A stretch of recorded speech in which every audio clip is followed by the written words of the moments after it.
Здравствуйте, уважаемый Сердар Гурбангулевич, агентство ТАСС Лейла Тураянова. Прежде всего, разрешите вам пожелать победы на президентских выборах.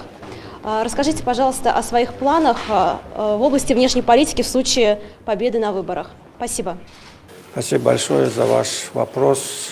Как вы знаете, основу внешней политики Туркменистана составляет статус постоянного нейтралитета, который был признан Организацией Объединенных Наций дважды. Нейтральный статус Туркменистана позволяет развивать полноценные отношения со всеми государствами, как в регионе, так и за пределами региона. Туркменистан проводит миролюбивую внешнюю политику, поэтому расширение и укрепление дружественных и добрососедских отношений является одним из основополагающих основ внешней политики Туркменистана.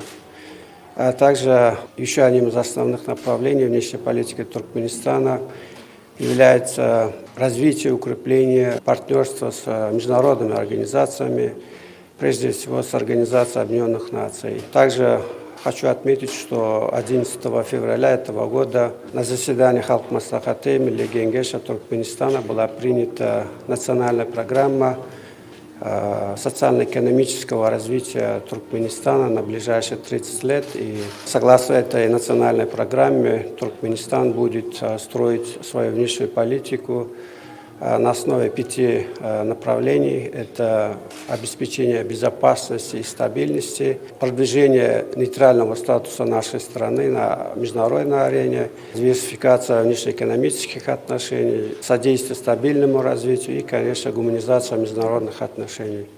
И если мне окажут большое доверие, я продолжу нейтральную внешнюю политику нашей страны.